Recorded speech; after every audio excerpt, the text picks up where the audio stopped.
அனைவருக்கும் வணக்கம். Welcome to Kalam academy YouTube channel. So அந்த வீடியோ பதிவில் நம்ம என்ன பார்க்க போகிறோம் அப்படின்னா, நடந்து முடிஞ்ச பிசி கான்ஸ்டபிள் தேர்வில் ஆண்கள் 57 மதிப்பெண்ணுக்கும் குறைவானது, பெண்கள் 52 மதிப்பெண்ணுக்கும் குறைவான மார்க் எடுத்திருக்கிற மாணவர்களுக்கு ஸோ ஒரு அப்டேட் தான் இந்த பதிவில் நம்ம சொல்ல போகிறோம். ஸோ ஒரு வீடியோ கொடுக்குறோம் அப்படின்னா அது உங்களோட நேரத்தை செலவு செய்கிறதுக்காக நாங்கள் கொடுக்குறதில்ல.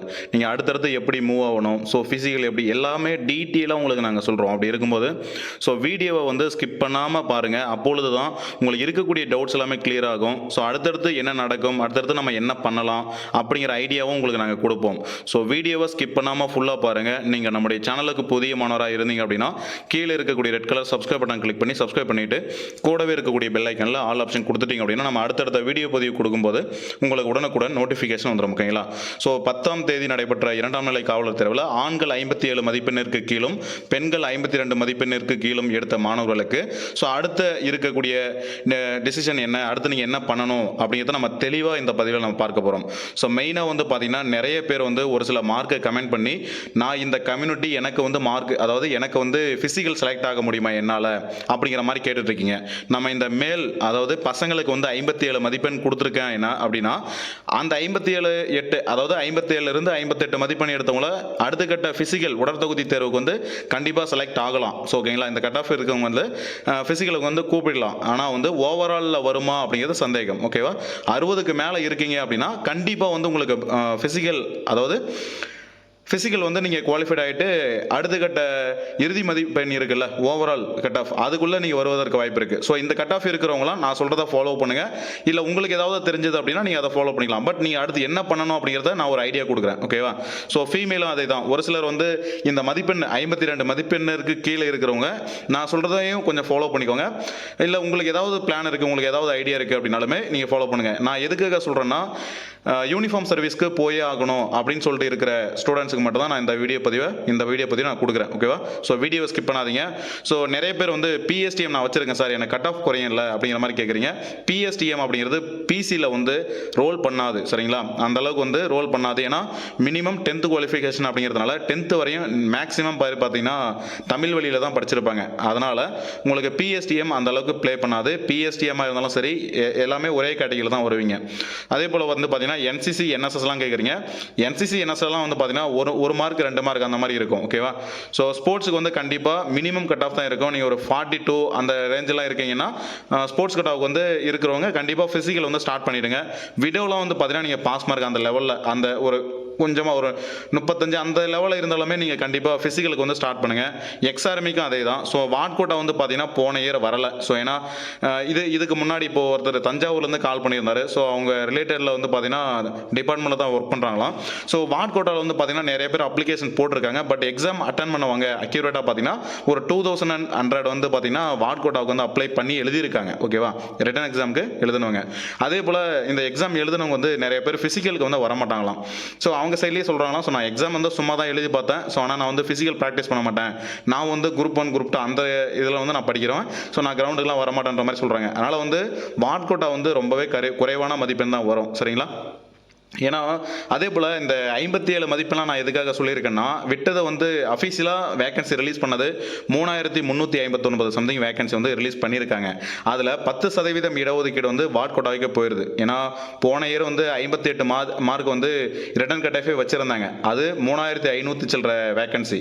இதில் வந்து பார்த்தீங்கன்னா 3359 வேகன்சி. அதனால் வந்து வேகன்சி வந்து டிஃபர் ஆகுது. அது மட்டும் இல்லாமல் வாட் கோட்டாவுக்கு வந்து தனியாக 10% இடஒதுக்கீடு வரதுனால நான் அதனால தான் சொல்கிறேன், 60+ இருந்தால் கண்டிப்பாக உங்களுக்கு வந்து அப்போ தான் உங்களுக்கு 60, 61, 62 இந்த மாதிரி இருந்தால் கண்டிப்பாக போஸ்டிங் கிடைக்கிறதான வாய்ப்பு இருக்குது. ஓகேவா?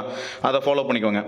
நெக்ஸ்ட் வந்து பார்த்தீங்கன்னா இந்த மார்க் வந்து குறைவாக எடுத்திருக்கீங்கல்ல, இவங்க எல்லாம் வந்து பார்த்தீங்கன்னா உங்களுக்கு நான் ஒரு விஷயம் சொல்லணும். நீங்கள் 18 வயசில் 20 வயசில் 22 வயசில் 25 வயசில் உட்காந்து படித்து எழுதுறீங்கன்னா மற்றவங்களை கம்பேர் பண்ணும்போது நீங்கள் எவ்வளவோ பரவாயில்லை. சரிங்களா? நீங்கள் எக்ஸாம் ஃபெயில் ஆகிருக்கீங்க அப்படிங்கிறத நீங்கள் விட்டுருங்க. மார்க் குறைவாக எடுத்திருக்கீங்க அப்படிங்கிறத நீங்கள் விட்டுருங்க. ஓகேவா? ஸோ ஆனால் நீங்கள் உங்களோட கன்சிஸ்டன்சியாக நீங்கள் வந்து உட்காந்து படிச்சிருக்கீங்கல்ல, உங்களுக்கு படிக்கணும் அப்படிங்கிற ஆர்வம் வந்து இத்தனை நாள் செலவு செஞ்சு எவ்வளோ இந்த அளவுக்காவது நீங்கள் மார்க் எடுத்திருக்கீங்கல்ல, அதனால் மற்றவங்களை கம்பேர் பண்ணும்போது மற்ற பசங்களாம் வந்து பார்த்தீங்கன்னா இந்த வயசில் ஊர் சுற்றிட்டு அங்கே சுற்றிட்டு இருப்பாங்க. ஆனால் நீங்கள் கன்சிஸ்டன்டியாக உட்காந்து படிச்சிருக்கிறதுனால உங்களுக்கு ரொம்பவே நீங்கள் வந்து கண்டிப்பாக தொடர்ச்சியாக நீங்கள் பண்ணிட்டு வாங்க, ப்ரிப்பேர் பண்ணிட்டு வாங்க. யூனிஃபார்ம் சர்வீஸ் வந்து பார்த்தீங்கன்னா கண்டிப்பாக உங்களுக்கு போஸ்டிங் இருக்குது. ஓகேவா? ஸோ ஒரு சிலர்லாம் வந்து பார்த்தீங்கன்னா ஒரு 5 அட்டம்ப்ட்லாம் எழுதியிருப்பாங்க. 5 அட்டம்ப்ட்லாம் எக்கச்சக்கமாக எழுதியிருப்பாங்க. கிட்டத்தட்ட ஒரு 5 முறை 6 முறைலாம் எழுதணும்லாம் இருக்கிறோம். சரிங்களா? ஸோ அதனால் வந்து கன்சிஸ்டன்டியாக நீங்கள் பண்ணிகிட்டே வரீங்க, கண்டிப்பாக உங்களுக்கான வெற்றி அப்படிங்கிறது இருக்கும். ஓகேவா? ஸோ வந்து ஃபிசிக்கல் நீங்கள் அதாவது ஒரு சிலர்லாம் வந்து இத்தனை வருஷம் படித்தோம், ஒரு சிலர் வந்து ஃபிசிக்கலில் டிஸ்குவாலிஃபைட் ஆகும், இல்லை ஓவரால் மார்க்கில் கம்மியாகும். ஸோ இந்த மாதிரியான ஆள்லாம் இருக்கிறீங்க. அதே போல் வந்து பார்த்தீங்கன்னா நான் வந்து யூனிஃபார்ம் சர்வீஸ் போகணும், நான் வந்து லைஃப்பில் செட்டில் ஆகணும் அப்படிங்கிற ஒரு ஏதோ ஒரு பொருளாதாரத்தில் பின்தங்கிய இருக்கிற மாணவன் தான் வந்து பார்த்தீங்கன்னா இந்த பிசியை செலக்ட் பண்ணுறான். ஆனாலுமே இந்த குரூப் 4 பசங்க, நான் அவங்களையும் தப்பு சொல்லலை, பட் அவங்களுமே ஏதோ ஒரு காரணத்துக்காக தான் இந்த பிசி எக்ஸாம் அட்டன் பண்ணுறீங்க. ஆனால் வந்து உங்களுக்கு ஹைட் இல்லைன்னு தெரியுது, ஸோ நீங்கள் வந்து ஃபிசிக்கல் பண்ண முடியாதுன்றது உங்களுக்கு தெரியுது. இந்த ஸ்டூடெண்ட்லாம் எதுக்காக இந்த பிசி எக்ஸாம் எழுதுறீங்கன்னு தெரியல. ஸோ நீங்கள் ஏதாவது உங்களுக்கு அந்த மாதிரி எக்ஸாம் எழுதி பார்க்கணுன்னா ஆன்லைன்லேயோ ஏதாவது ஒரு டெஸ்ட் பேட்சில் ஜாயின் பண்ணி அந்த மாதிரி நீங்கள் எழுதலாம். ஸோ கட் ஆஃபை ஏற்றி விட்டு பசங்க பாவம் எத்தனையோ பேர் வந்து வெளியே போகிறாங்க. நீங்கள் இஷ்டத்துக்கும் 70க்கு 65 68ன்னு எடுத்துகிட்டு போயிட்டீங்கன்னா நான் யூனிஃபார்ம் சர்வீஸ் தான் போகணும் அப்படின்ட்டு இருக்கக்கூடிய பசங்களாம் எவ்வளவோ பேர் வந்து அவங்களாம் வாழ்க்கையை தொலைச்சவங்களாம் இருக்கிறான். எங்கள் கமெண்ட்டில் ப்ரீவியஸ் வீடியோஸில் பார்த்தீங்கன்னா ஒருத்தர் கமெண்ட் போட்டிருக்காரு, நான் வந்து 5 அட்டம்ப்ட் எழுதியிருக்கேன், பிசிக்கு மட்டும் 5 அட்டம்ப்ட் எழுதியிருக்கேன், ஆனால் வந்து என்னால் ஓவரால் உள்ள போக முடியல அப்படின்னு சொல்லிட்டு எவ்வளவோ மனவேதனையில் வந்து அவர் கமெண்ட் பண்ணியிருக்காரு. ஸோ அதனால் மேக்ஸிமம் வந்து பார்த்தீங்கன்னா இந்த டிஎன்பிஎஸ்சி படிக்கிற பசங்க தயவு செஞ்சு இந்த பிசி எக்ஸாம் வந்து எழுதாதீங்க. பிசி எக்ஸாம் எழுதி வந்து கட் ஆஃபை ஏற்றி விட்றாதீங்க. ஓகேங்களா? ஏன்னா வந்து உங்களுக்குன்னு சொல்லிட்டு உங்களுக்கு இருக்கிற அந்த நாலேஜே வேறு. அப்படி இருக்கும்போது நீங்கள் குரூப் 4 குரூப் 2 லெவலுக்கெல்லாம் நீங்கள் போகலாம். இந்த பிசி எக்ஸாம் நீங்கள் எதுக்காக எழுதுறீங்கன்னு தெரியல.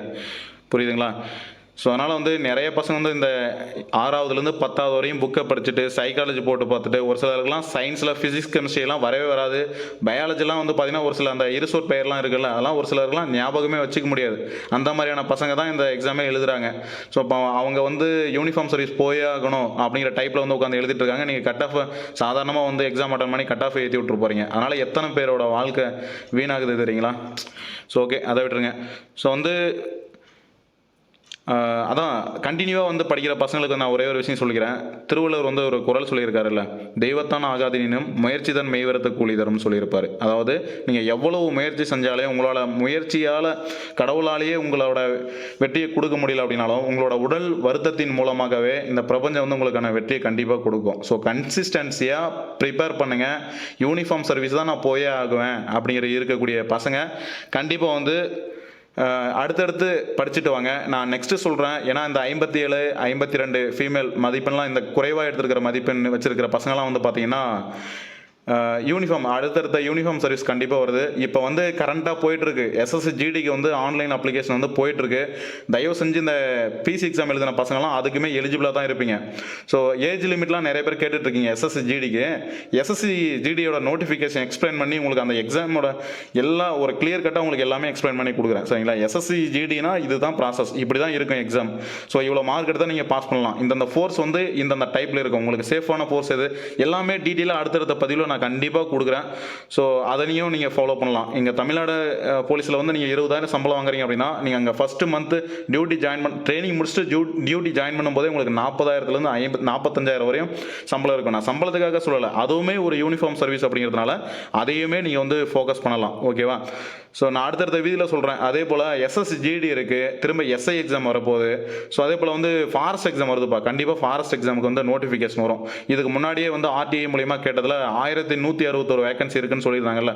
ஸோ அதனால் வந்து கண்டிப்பாக ஃபாரஸ்ட்லேருந்து நோட்டிஃபிகேஷன் வரும். அதுக்கு ப்ரிப்பேர் பண்ணுறவங்க பண்ணுங்கள். ஜிடி வருது, எஸ்ஐ வருது.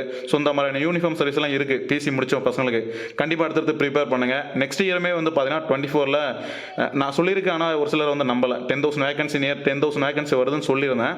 பட் வந்து 8,000+ வேகன்சி வந்து கரெக்ட் ஆயிடுச்சு.